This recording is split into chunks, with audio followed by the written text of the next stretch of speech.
कांतिलाल का भरा पूरा परिवार था। 3 बेटे, 3 बहुएं और बच्चे, सब मिलकर रहते थे। उन्होंने अपने घर का नाम भी रखा था शांति निवास।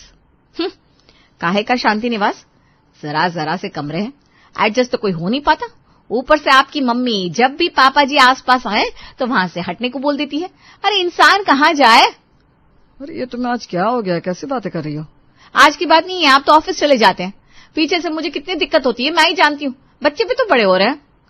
उदास सा चेहरा लेकर रमेश ऑफिस के लिए निकल जाता है। अरे रमेश, आज परेशान लग रहा है बेटा, कोई बात हुई है क्या घर में? नहीं जी, ऐसा कुछ नहीं है, सभी बड़े प्यार से रहते हैं। उधर दूसरे कमरे में मझले बेटा बहू में भी किट किट हो रही थी। ऐसा कब तक चलेगा मनोज? क्या मेरे बच्चे अपनी पसंद का प्रोग्राम नहीं देख सकते? जब देखो बड़ी दीदी के बच्चे देखते रहते हैं या फिर पापा जी अपना भजन सुनते रहते हैं। अरे क्या हो गया तुम्हें? क्यों इतना बड़बड़ कर रही हो? अरे आज की बात नहीं है, बच्चे रोज टीवी नहीं देख पाते, मैं भी क्या करूं?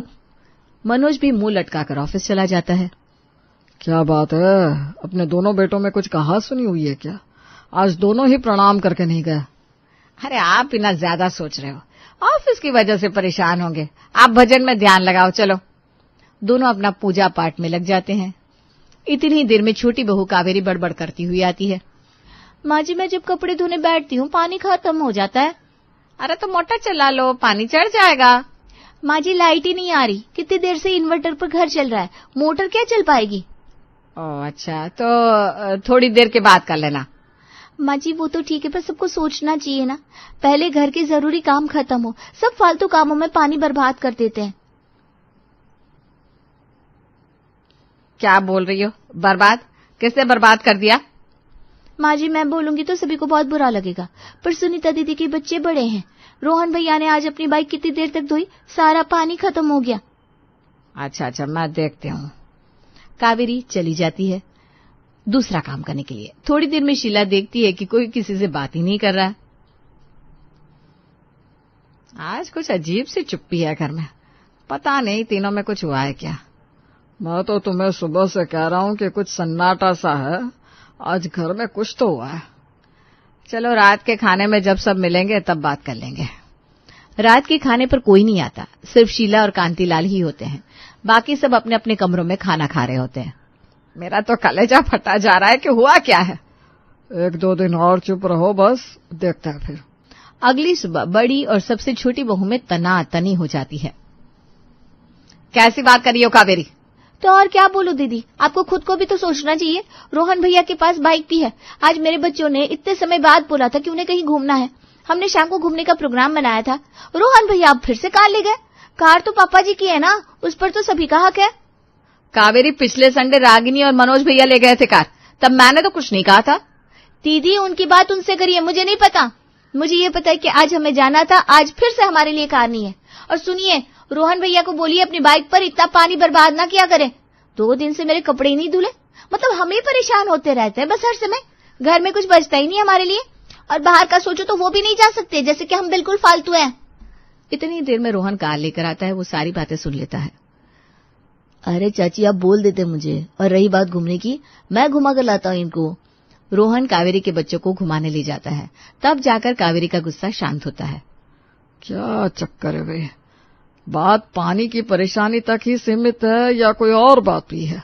घूम फिर कर बात पानी पर ही आ जाती है। हाँ, शायद पानी की दिक्कत है, देखते हैं इसको भी। थोड़ी देर में सब अपने अपने कमरों से निकल कर आते हैं। रागिनी मेरे लिए कॉफी बना दो, सर में बहुत दर्द है। अरे क्या हुआ बेटा, सोए नहीं थे क्या ठीक से रात को? माँ जी हमारा तो रोज का ही है, हमारे कमरे का एसी ठीक से कहाँ चलता है। हम हर दिन गर्मी में ही तो सोते हैं। हमारा कमरा है भी गार्डन के पास ना, इतने तो मच्छर मक्खी आते हैं, गर्मी लगे तो खिड़की भी नहीं खोल सकते। कावेरी भी मौके का फायदा उठाने का सोचती है। आपके पास कम से कम कमरा तो है सही सोने के लिए, हमें तो ड्राइंग रूम में सोना पड़ता है।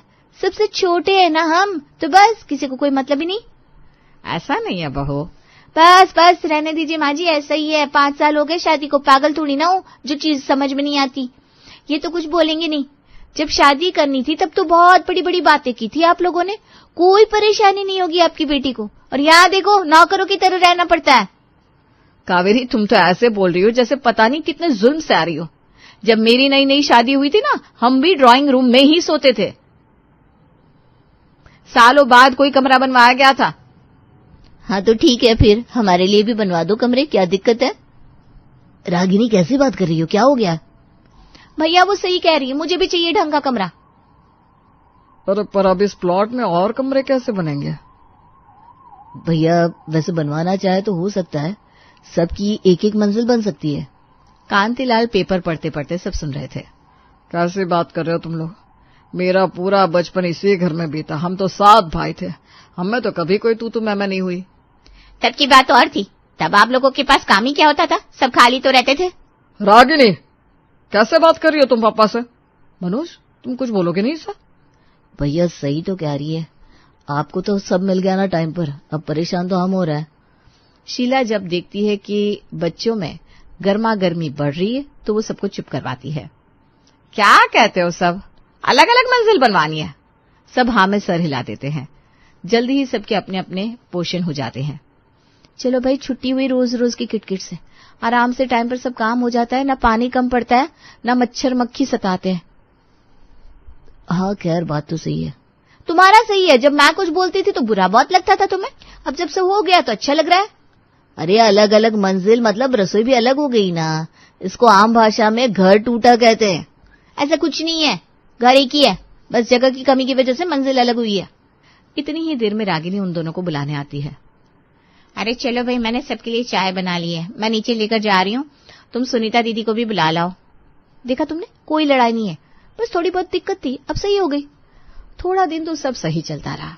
फिर एक दिन कुछ तेज फटने की आवाज आई, सब डर गए, दौड़ के गए, देखा तो पानी की मोटर में शॉर्ट सर्किट हो गया था। अरे अब ये क्या हो गया? देखता हूँ पिताजी, बिजली वाले को बुला लाता हूँ। साहब मोटर पर लोड ज्यादा डाल दिया आपने, पर आपके यहाँ तो ये मोटर सालों से लगी हुई थी, कभी कोई परेशानी नहीं हुई, आज क्या हो गया भाई? फिर वो नजर घुमाकर देखता है, इसका कनेक्शन 3 घरों में जा रहा है। वो समझ जाता है, साहब ये तो अब मुश्किल ही ठीक होगी, नई लेनी पड़ेगी। अरे अब इसे छोड़ो, मैं ऐसा करता हूँ सबके यहाँ अलग अलग टंकी लगवा देता हूँ। अब तीनों मंजिल पर अलग अलग टंकी भी लग जाती है। चलो ये भी अच्छा हुआ। अगले दिन, ओफो अब क्या हो गया, आज पानी क्यों नहीं आ रहा नल में, हमारी टंकी तो आधी से ज्यादा खाली है। तभी ऊपर से कावेरी चिल्लाती है, हमारी तो आधी भी नहीं है, ये पानी की समस्या जाने कब खत्म होगी, मुसीबत हो गई है, कभी कुछ लगाई रहता है। फिर वो सबसे निचली मंजिल पर सुनीता को फोन लगाती है। दीदी पानी आ रहा है क्या आपके यहाँ? हाँ हमारे यहाँ तो खूब पानी आ रहा है। अच्छा, हाँ आपको तो वैसे भी कभी कोई परेशानी आती ही नहीं, ये सब तो हमें ही झेलना होता है, आप पापा जी की फेवरेट बहू जो हो। कावेरी ये क्या बात है, तुम हमेशा मुझे ताने क्यों मारती रहती हो? जो बात करनी है साफ साफ बोलो। अरे क्या बोलो, आप खुद ही देख लो, सिर्फ आपके यहाँ पानी आ रहा है, हम तो परेशान हो रहे हैं। अरे तो मेरा घर थोड़ा नीचे है ना, प्रेशर से टंकी जल्दी भर जाती है, अब इसमें भी मेरी गलती। कावेरी कुछ नहीं कहती, बस फोन रख देती है और सास शीला के पास बाल्टी लेकर पहुंच जाती है। अरे क्या हुआ कावेरी, ये बाल्टी लेकर कहाँ जा रही हो? आप ही के पास आई हूँ, ऊपर पानी नहीं आ रहा है। अरे आप क्या हो गया? कावेरी फिर से ताना मारते हुए कहती है, माँ जी नीचे के घर वालों के यहाँ लबालब पानी आता है, ऊपर तक पानी पहुंच ही नहीं पाता, हम तो वहीं के वहीं परेशान हैं। शीला मन ही मन सोचती है, इसकी शिकायतें कभी खत्म ही नहीं होती। ये नहीं सोचती कि कभी कुछ अच्छा भी किया है किसी ने। वो उसे पानी देती है। शाम को कांतिलाल शीला से पूछते हैं कि अब तो सब ठीक है ना, बहुओं को कोई दिक्कत तो नहीं है ना? अरे कहाँ, ये है ना सबसे छोटी बहू तुम्हारी नकचड़ी सी, इसको लगता है बस सारा दुख इसी को है, जब देखो मुंह पर शिकायत रहती है। अरे भाई अब क्या हो गया? भाई आज पानी का प्रेशर कम था तो उसकी मंजिल तक पानी नहीं पहुंचा, तो बस किटकिट चालू होगी इसकी। आते जाते बस सुनीता और रागिनी पर नजर रखती है कि उन दोनों की टंकी कितनी भरी है, कहीं वो ज्यादा पानी तो नहीं ले रही। बताओ एक ही घर में ये सब शोभा देता है क्या? अरे बच्ची है, छोड़ो ना, अपने आप समझ जाएगी कुछ दिनों में। सुबह तड़के जब शीला उठती है तो देखती है सीढ़ियों से पानी नीचे आ रहा है। उसे समझ में नहीं आता क्या हो रहा है। वो देखती है कि सुनीता और रागिनी की पानी की टंकियों में पाइप लगे हुए हैं और वो पूरी खाली है। अब उसको समझ में आ जाता है कि ये सब किया तो कावेरी नहीं होगा, पर वो चुप रहती है। थोड़ी देर में जब सब उठते हैं और पता चलता है कि क्या हुआ है तो सब समझ जाते हैं कि ये सब कावेरी ने किया है। उसने जलन के मारे उनकी टंकियां खाली कर दी थी। देखिए जी, बस अब बहुत हुआ, अब इसका कुछ इंतजाम करो। आज इसने किया है, कल कोई और कुछ कर देगा। सही कह रही हो, अब कुछ सोचना ही पड़ेगा। अगले दिन सब भयंकर तोड़फोड़ की आवाज से उठते हैं। अरे क्या हो रहा है घर में? ऐसा लग रहा है भूकंप आ गया है। हाँ भैया, मैं भी नींद में डर गया, क्या हो रहा है? सब लोग छत की तरफ जाते हैं और देखते हैं कांतिलाल 1000 लीटर की टंकी छत पर लगवा रहे हैं। अरे पिताजी क्या हुआ? अरे भाई, ये रोज रोज की चिकचिक से हम लोग परेशान हो चुके हैं। पता नहीं ये पानी की समस्या खत्म क्यों नहीं हो रही है। तो बस अब ये एक बड़ी टंकी लगवा दूंगा और सबके लिए एक ही काफी रहेगी, ना ही इसमें पानी खत्म होगा। पर पिताजी ये कुछ ज्यादा ही बड़ी नहीं है हमारे घर के लिए, कहीं कुछ हो ना जाए।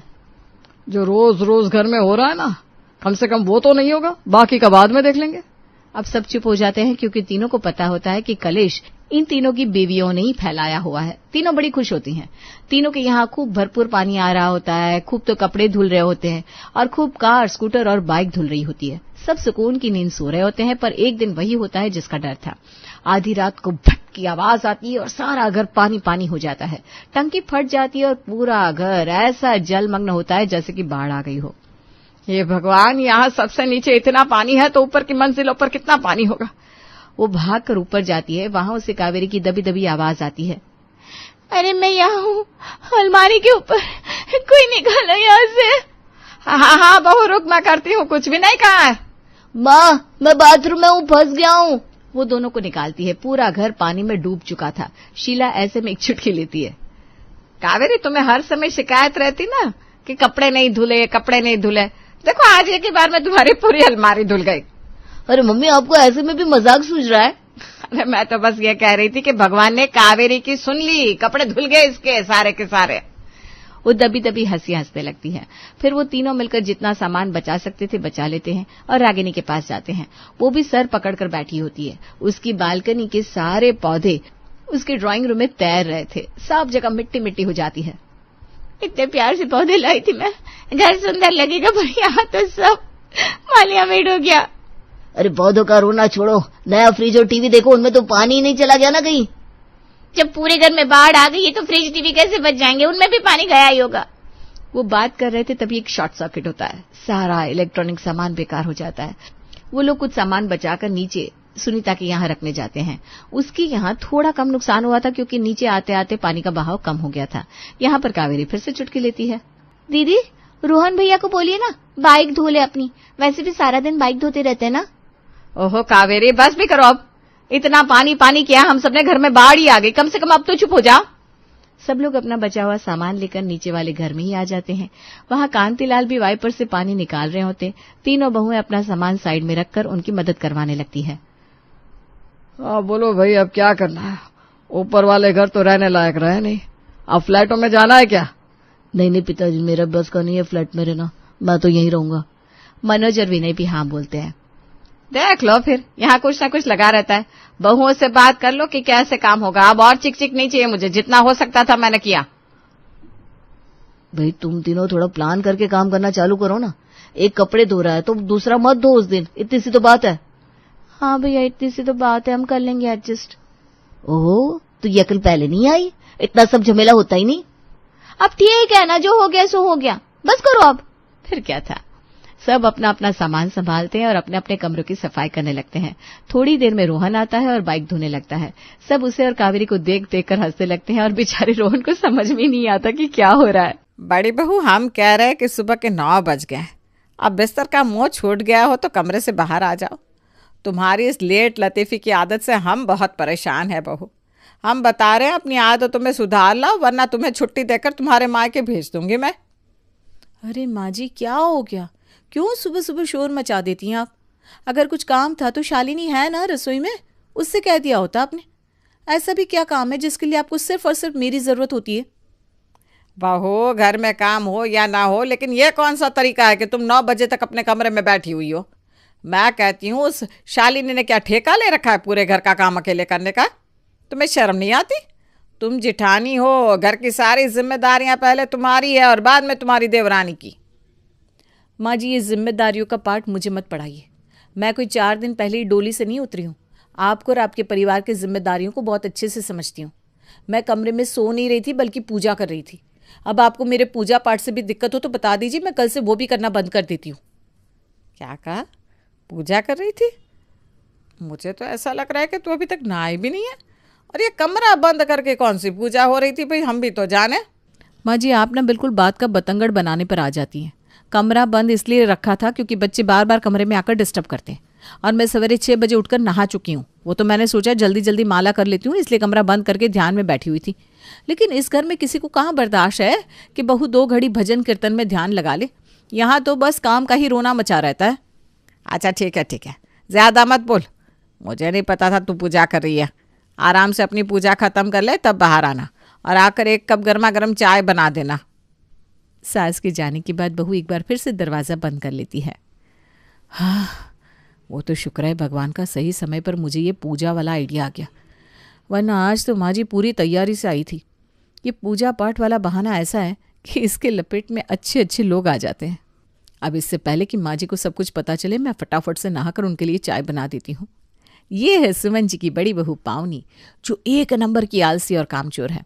पूजा पाठ करना वैसे तो इसका स्वभाव नहीं है, लेकिन फिर भी फॉर्मेलिटी के लिए सुबह मंदिर में 1 दिया तो पावनी जला ही देती है। वहीं दूसरी ओर है सुमन जी की छोटी बहू शालिनी, आज्ञाकारी और मेहनती। सास की एक आवाज़ पर सारे काम निपटा देती है। अब जब दोनों बहुओं के स्वभाव में ज़मीन आसमान जितना अंतर होगा, तब घर में कलेश होना तो स्वाभाविक है। छोटी बहू को सुबह 6 बजे से रसोई में काम करते देख अक्सर ही सुमन जी का पारा बड़ी बहू पावनी पर बिगड़ा रहता। जब तक छोटी बहू शादी करके नहीं आई थी, तब तक तो बहू पावनी किसी तरह ससुराल की गाड़ी को खींच रही थी। लेकिन जब से शालिनी इस घर में आई है, पावनी के ऊपर ऐसा आलस चढ़ा है कि अब उसकी इच्छा बिस्तर से पैर नीचे रखने की होती ही नहीं। रंगे हाथ पकड़े जाने का डर बड़ी बहू के दिल पर छाया हुआ था, इसलिए जल्दी जल्दी नहा धोकर वो रसोई में पहुंचती है और सास के लिए 1 कप चाय बनाकर अच्छी बहू की तरह सर पर पल्लू रखकर हॉल में पहुंच जाती है। ये लीजिए माँ जी आपकी चाय। क्या बात है बहू, अपनी चाय नहीं बनाई तूने? नहीं माँ जी, वो क्या है ना, मैंने सोचा अब से मैं शुक्रवार के उपवास किया करूँगी।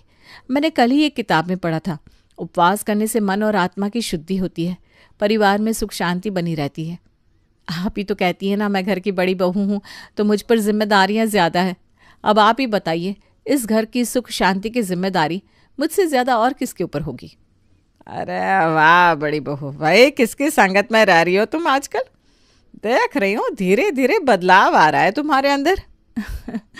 माँ जी, मैं तो हमेशा से ही सबका भला सोचती आई हूँ, वो तो आप ही लोग मुझे कभी मन से स्वीकार नहीं कर पाए, वरना ये मेरा ईश्वर जानता है कि मैंने इस परिवार का कभी भी बुरा नहीं चाहा। अच्छा ठीक है बेटा, अब कोई बात नहीं, आज तुम्हारा उपवास है। उपवास के दिन इस तरह की बातें करके अपना मन दुखी मत करो। तुम जाओ कमरे में जाकर थोड़ा पूजा पाठ में मन लगाओ। घर के कामों की चिंता मत करो, वो शालिनी कर लेगी। नहीं माँ जी, अब मैंने उपवास रखा है, इसका दंड वो बेचारी शालिनी क्यों भोगे? काम करने से मुझे कोई आपत्ति नहीं है, काम तो मैं निपटा लूँगी। अरे नहीं बेटा, अब तुम परिवार की सुख शांति के बारे में इतना सोच रही हो, हमारा भी तो कुछ फर्ज बनता है कि नहीं। तुम जाओ अपने कमरे में आराम करो, शालिनी बहू के कामों में मदद मैं करवा दूंगी। सास के कहने पर बड़ी बहू हरि बोल कहते हुए वापस अपने कमरे में आ जाती है और कमरा बंद करके एक बार फिर से टीवी चलाकर आराम से बैठ जाती है। ये तो बहुत बढ़िया हो गया, कितनी आसानी से सब लोग मान गए कि मैंने उपवास रखा है। बाकी दिन तो माँ जी ताने मारने से बाज नहीं आती थी। पूरा दिन काम करो, उसके बाद भी माँ जी के ताने तो मीठी खीर की तरह सुनने ही पड़ते थे। लेकिन अब देखो, ना काम की टेंशन ना माँ जी के तानों की, पूरा दिन आराम से अपने कमरे में टीवी देखूंगी। दोपहर के समय, अरे छोटी बहू बेटा, दोपहर का खाना तैयार हो गया क्या? हाँ माँ जी, खाना तो तैयार हो गया, लेकिन पता नहीं क्या बात है, आज जेठानी जी सुबह से नजर नहीं आई। अरे बेटा, वो तुम जब नहाने गई थी ना, उस समय आई थी अपने कमरे से बाहर। उसने आज शुक्रवार का उपवास रखा है, इसलिए मैंने उससे कहा कि वो जाकर अपने कमरे में पूजा पाठ में मन लगाए। घर के काम का क्या है बेटा, वो तो 365 दिन कभी ख़त्म ही नहीं होते। कम से कम व्रत पूजा के दिन तो काम से छुट्टी मिले हम औरतों को। बिल्कुल ठीक कहा माँ जी आपने, कोई बात नहीं, आज काम मैं देख लूँगी। बेटा वो मैं क्या कह रही थी, सब्जी तुमने बना दी है? कहो तो रोटियां सेकने में तुम्हारी मदद कर दूं। नहीं नहीं मम्मी जी, मैं कर लूँगी, कोई परेशानी की बात नहीं है। ठीक है बेटा। अच्छा एक बात बताओ, पावनी ने कुछ खाया क्या सुबह से, या ऐसी भूखी प्यासी बैठी हुई है? नहीं तो माँ जी, भाभी तो एक भी बार रसोई में नहीं आई। अरे बेटा, उपवास का ये मतलब भी तो नहीं होता कि भूख प्यास त्याग दी जाए। तुम ऐसा करो, सबका खाना बन जाए, उसके बाद एक कप चाय और थोड़े से फल काट कर उसे भी दे आना। कहीं ऐसा ना हो कि शाम होते होते उसे चक्कर आने लग जाए। ठीक है माँ जी, जैसा आप कहें। छोटी बहू अभी सबको खाना खिला रही थी कि सासू माँ की नज़र घड़ी के कांटों की तरफ जाती है। छोटी बहू अकेले काम में लगी है, लगता है रसोई समेटने में उसे काफ़ी देर हो जाएगी। ऐसा करती हूँ, मैं ही रसोई साफ करके बड़ी बहू के लिए कुछ फलाहार का इंतज़ाम कर देती हूँ। सुमन रसोई में जाती है और एक कप चाय और फल काट कर बड़ी बहू के लिए उसके कमरे की ओर बढ़ जाती है। अब ये व्रत करने का झूठा बहाना तो मैंने मार दिया, लेकिन इस भूख का क्या करूँ? भूख के मारे पेट में चूहे कूद रहे। अब ऐसी हालत में मेरा पूजा में तो क्या, टीवी देखने में भी मन नहीं लग रहा। पता नहीं कैसे लोग निर्जला व्रत रख लेते। मेरे पेट से तो अभी से भयानक आवाज़ आनी शुरू हो गई है। बड़ी बहू अभी हैरान परेशान से अपने कमरे में बैठी हुई थी कि सासू माँ उसके लिए फलाहार लेकर उसके कमरे का दरवाज़ा खटखटा देती है। लगता है माँ जी देखने आई है, कहीं मैं अपने कमरे में बैठकर टीवी तो नहीं देख रही। जल्दी से भजन लगा देती हूँ, कह दूंगी भजन सुन रही थी। टीवी में भजन लगाकर पावनी जाकर दरवाज़ा खोलती है तो देखती है सामने सासू माँ एक थाली में फल और चाय लिए खड़ी है। अरे बेटा, तुम तो आज पूरा दिन कमरे से बाहर ही नहीं आई। मैंने तुम्हें काम करने से मना किया था, ये थोड़ी ना कहा था कि पूरा दिन एक गिलास पानी भी मत पीना। चलो बेटा, कुछ खा लो, वरना कमज़ोरी आ जाएगी। आप कितनी अच्छी हैं माँ जी, कितना ख्याल रहता है आपको सबका। अब आप ले आई है तो लाइए, आपको इनकार करके आपका अपमान तो नहीं कर सकती, वरना मैंने तो यही सोचा था आज पूरा दिन निर्जला उपवास रखूंगी मैं। सास के हाथ से फलों की प्लेट और चाय लेने के बाद पावनी उन पर टूट पड़ती है और 5 मिनट में ही सब कुछ खाकर सफा चट कर देती है। हाय, अब जाकर थोड़ी जान में जान आई, वरना मेरी आंखों के सामने तो सितारे से नाचने लग गए थे। ये उपवास वाला पता लग रहा है मैंने गलत ही फेंक दिया। कुछ ऐसा जुगाड़ करना पड़ेगा जिससे मुझे ज़्यादा कष्ट भी ना करना पड़े और मैं काम से भी बची रहूं। शुक्रवार का दिन तो बीत गया था, अब आया शनिवार का दिन। शनिवार के दिन बहू पावनी ने कमज़ोरी और चक्कर आने का बहाना बनाने की कोशिश तो बहुत की, लेकिन फिर भी आधे दिन के बाद उसे घर के कामों में लगना ही पड़ा। पूजा पाठ करने के बहाने से पावनी अक्सर सुबह में देर तक अपने कमरे में सोती रहती और बाहर आकर माला फिराने का बहाना बना देती। धीरे धीरे कुछ दिन ऐसे ही चलता रहता है कि एक दिन उसे पता चलता है कि प्रयागराज में महाकुंभ मेले का आयोजन हो गया है। अब आया मज़ा, महाकुंभ के बहाने कम से कम एक हफ्ते के लिए घूमने के लिए निकल जाऊंगी, घर के कामों से भी बचूंगी और कुंभ में नहाने के बाद लोगों की नज़र में इज्जत भी बढ़ जाएगी, वो अलग। जिठानी घर में सभी को अपने कुंभ स्नान के बारे में बताती है। अरे बेटा, हमने तो सुना है उधर काफ़ी भीड़ भाड़ है, अकेले कैसे मैनेज करोगी तुम? सुधीर को भी अपने साथ ले जाओ। अरे मम्मी, मुझे इन सब चक्कर में मत फंसाओ। अरे भाई, मैं नौकरी करूँ या कुंभ में जाकर तंबू गाड़ कर बैठ जाऊँ? इसको ज़्यादा पूजा पाठ भक्ति चढ़ी है तो इसी को जाने दीजिए। हम तो यहीं पर पानी की बाल्टी में गंगा जल डालकर स्नान कर लेंगे, वही हमारे लिए कुंभ है, वरना बॉस परमानेंट छुट्टी देकर घर बिठा देगा। पति के मना करने के बाद तो पावनी को और भी खुली छूट मिल गई थी। जल्दी ही वो प्रयागराज की टिकट करवा लेती है। अब जब जा ही रही हूँ तो थोड़ी सी शॉपिंग भी कर लेती हूँ। पहले एक पीले रंग की साड़ी खरीद लेती हूँ, तभी तो लगेगा ना कोई पूजा पाठ करने वाली औरत आई है। ज्वेलरी के स्थान पर फूलों से श्रृंगार करके पीली चूड़ियाँ और लाल पीले चंदन का तिलक लगाकर जब वो संगम तट पर स्नान करने लगती है, तभी न्यूज़ चैनल वाले वहाँ आ जाते हैं, जिन्हें देखकर पावनी गायत्री मंत्र का जाप करने लगती है।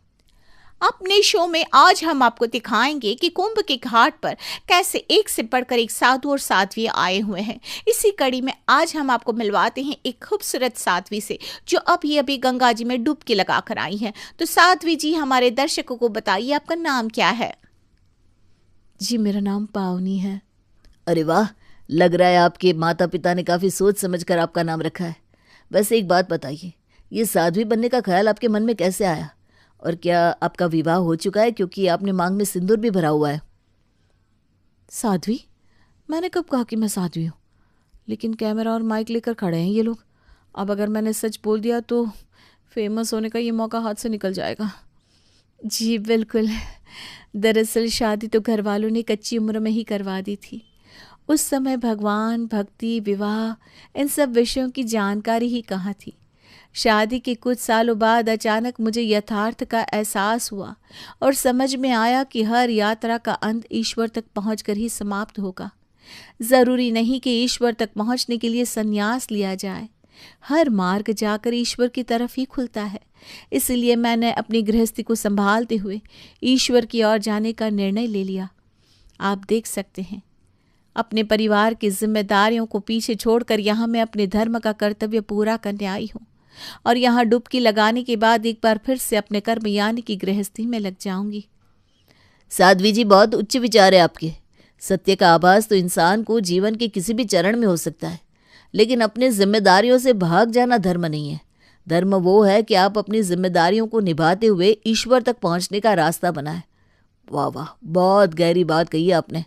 आज की युवा पीढ़ी आपकी बातों से बहुत प्रभावित होगी। मुझे तो ऐसा लगता है लाखों भक्तों के मन में आने वाले एक कठिन प्रश्न का जवाब दे दिया है आपने। तो साध्वी जी, आपसे मिलकर हमें बहुत खुशी हुई। सुंदरता और बुद्धिमानी का एक अटूट मिश्रण है आप। हम चाहेंगे कि हमारे दर्शक फिर से आपसे रूबरू हों। तो क्या आप हमें बता सकते हैं कि यहाँ कितने दिन के लिए रुकी हैं आप? जी, अभी तो मैं 4-5 दिन यहीं हूँ। आप चाहें तो मुझसे मिलने के लिए दोबारा भी आ सकती हैं। मैंने तो बिना कुछ सोचे ऐसे कुछ भी बोल दिया था। मेरी बातों में इतना ज्ञान मिल गया, इसको कमाल हो गया। लेकिन यहाँ मैं रहूँगी कहाँ? अभी पावनी हैरान परेशान से इधर उधर घूम रही थी, तभी एक आदमी उसके पास आता है। अरे मैडम, बहुत पहुंची हुई साध्वी नजर आती हैं आप। शायद यहाँ गंगा तट पर रुकने की जगह खोज रही हैं। जी बिल्कुल, आप मेरी कुछ मदद कर सकते हैं क्या? मैडम, यही पास में हमारा टेंट हाउस है। आप आराम से चलकर उसमें रहिए और दिन में 2 समय गंगा में डुबकी लगाइए। मन के साथ साथ आत्मा भी पावन हो जाएगी आपकी। अंधा क्या मांगे 2 आंखें। पावनी को इससे अच्छा मौका और क्या मिल सकता था। इसी बहाने साध्वी बनकर वो फेमस हो जाएगी और साधु सन्यासियों से घर के काम कराना तो वैसे भी पाप माना जाता है। पावनी बेटा, तेरा भविष्य तो मुझे बड़ा उज्जवल नजर आ रहा है। तू जब इतनी फेमस होने के बाद वापस अपने ससुराल जाएगी तो सासू माँ तो रोज सुबह शाम तेरा आशीर्वाद लेकर ही धन्य हो जाएंगी। अब तुझे ससुराल में झाड़ू पोछा बर्तन नहीं करना पड़ेगा। मेरी कुंभ यात्रा पूरी करवा दी भगवान आपने। धन्य हो प्रभु, धन्य हो।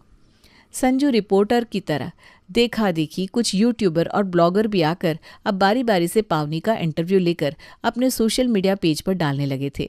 हाथों हाथ मिल रही इतनी पब्लिसिटी को देखकर पावनी के पैर तो जैसे जमीन पर पड़ ही नहीं रहे थे। हालांकि उसने जीवन में आज तक कभी भी किसी प्रवचन को ढंग से नहीं सुना था, लेकिन फिर भी इम्प्रेशन झाड़ने के लिए वो 2-4 भारी भरकम लाइन बोलकर लोगों की वाहवाही बटोर रही थी। 5वें दिन, अरे बेटा, कल की ट्रेन है ना तुम्हारी, आ जाओगी ना कल तक? यहाँ अकेले शालिनी को सबको संभालने में काफ़ी दिक्कत हो रही है और फिर उसकी तरफ से प्रेगनेंसी की न्यूज़ भी आई है बेटा। अब ऐसी हालत में इतने बड़े परिवार की जिम्मेदारी अकेले उसके ऊपर डालना ठीक नहीं है। देखो, कुंभ के दर्शन तो तुमने कर ही लिए। ऐसा करो बेटा, जितनी जल्दी हो सके वापस आने की तैयारी कर लो। माँ जी, देख रही हैं आप, मेरी बातों से विचारों से लोग कितने प्रभावित हो रहे हैं यहाँ पर। एक आप लोग हैं, सिर्फ झाड़ू पोछा बर्तन खाना, इसी के ऊपर सोच ही नहीं पाते। अरे अब मैं वो पावनी नहीं रही जो पूरा दिन आप लोगों के आगे पीछे खाने की थाली लेकर घूमती रहती थी। समाज में मेरी अब कुछ इज्जत है, लोगों को मेरी कीमत समझ में आ गई है। देखिए, पहले ही बता रही हूँ माँ जी, घर पर लौटने के बाद वो जीवन फिर से मैं नहीं जीने वाली। अरे बड़े तेवर बदल गए तेरे तो कुंभ में स्नान करके। लोगों की बुद्धि सही हो जाती, तुम्हारी भ्रष्ट हो गई क्या? सास को वापस लौटने के लिए मना करके पावनी बैठकर रिपोर्टर का इंतजार करने लगती है ताकि आज के प्रवचन देने के बाद वो साड़ी चेंज करके आज प्रयागराज में कहीं शॉपिंग करके आ जाए। अरे मैडम, 5 दिन हो गए आपको टेंट में रुके हुए। पेमेंट तो आपने किया नहीं। पेमेंट? कैसा पेमेंट? साधु सन्यासियों से कोई पेमेंट लिया जाता है क्या? जानते भी हो मुझे कौन हूं मैं? अरे देखते नहीं हो कैसे मेरे टेंट के बाहर टीवी, सोशल मीडिया और यूट्यूब वालों की भीड़ लगी रहती है। अरे मैडम, आपके जैसी रील बनाकर फेमस होने वाले 365 लोग आते हैं यहाँ पर। हमें उससे क्या मतलब? आप ये बताइए, पेमेंट कैश में करेंगी या बैंक ट्रांसफर? टेंट के मालिक को उखड़ते हुए देखकर अब तो पावनी के तेवर थोड़े ढीले पड़ने लगे थे। अब अच्छा ठीक है, बताओ कितना पैसा हो गया तुम्हारा? 200-400 लेकर कहीं भाग नहीं रही हूँ मैं। ओ मैडम, 1 दिन का 7,000 का किराया है इस टेंट का, और वो भी पीला कपड़ा पहनकर तुम सन्यासी बनी घूम रही हो, इसलिए नॉर्मल पब्लिक के लिए 10,000। हैं? क्या बात कर रहे हो? ये तंबू का कमरा, इसका मैं तुम्हें 7,000 दूंगी। मैडम, पेमेंट करे बिना आपको हिलने भी नहीं दूंगा मैं यहाँ से। और टीवी पर आने का बहुत शौक है ना आपको? कल टीवी पर फिर मैं आऊंगा कि सन्यासी बनकर आई औरत ने किया प्रयागराज के तट पर फ्रॉड। कैसी रहेगी हेडलाइन? बेचारी पावनी के पास तो इतना पैसा भी नहीं था, इसलिए मिमियाते हुए वो एक बार फिर से अपनी सास को फ़ोन करती है। ओ माँ जी, मैंने काफ़ी सोचा, मुझे ऐसा लगता है कि शालिनी के बुरे वक्त में मुझे उसकी मदद करनी चाहिए। मैं कल सुबह तक लौट आऊँगी, लेकिन वो ना आपसे कुछ काम था। आप मेरे अकाउंट में अभी 35,000 भिजवा सकती हैं क्या? 35,000? अरे बेटा, तीर्थ स्थल पर 35,000 का क्या करना है तुझे? वो माँ जी, मुझे क्या पता था यहाँ पर एक टेंट का किराया 7,000 होगा। अगर मुझे पता होता तो मैं अपनी सहेली के घर जाकर ही रुक जाती। नहीं नहीं बेटा, तुझे तो इंटरव्यू देने का, सन्यासी बनने का बड़ा शौक चढ़ा था ना। तू सहेली के घर रुकती तो ये सब कहाँ मिलता तुझे। और सुनो साध्वी जी, 35,000 तो मैं भेज दूंगी, लेकिन यहाँ आने के बाद साध्वी बनकर नहीं, मेरी बहू बनकर रहना होगा। है मंजूर? बिल्कुल बिल्कुल मंजूर है माँ जी।